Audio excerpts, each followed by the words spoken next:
والصلاة والسلام على من لا نبي بعد أما بعد فأعوذ بالله من الشيطان الرجيم بسم الله الرحمن الرحيم الحمد لله সকল প্রশংসা সকল গুণগান সেই মহান রব্বুল আলামিনের জন্য যেই মহান রব্বুল আলামিন আমাদেরকে আজ এখানে এসে কিছু কথা বলার কিছু কথা শোনার তৌফিক দান করেছেন।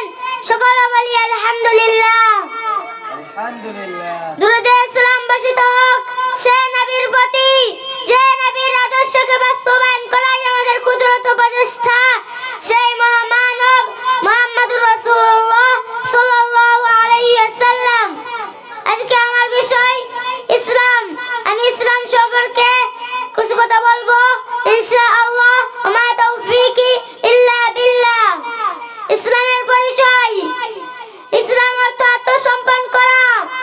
আল্লাহর মনোনীত একমাত্র দ্বীন হলো ইসলাম।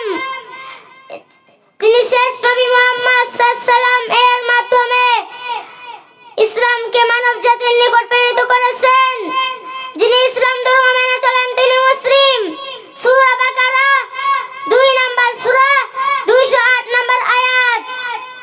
আমাদেরকে ইসলামের বিধিবিধান মেনে চলতে হবে, তবেই ইহকালে শান্তি ও পরকালে মুক্তি পাওয়া যাবে। ইসলামের রুকুন বা স্তম্ভ 5টি, যথা 1 শাহাদাতাইন অর্থাৎ এই মর্মে সাক্ষ্য প্রদান করা যে আল্লাহ ব্যতীত কোনো হক উপাস্য নেই এবং মুহাম্মদ সাল্লাল্লাহু আলাইহি ওয়াসাল্লাম তার বান্দা ও রাসূল।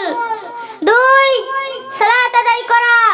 3 যাকাত আদায় করা। 4 রমজান মাসে সিয়াম পালন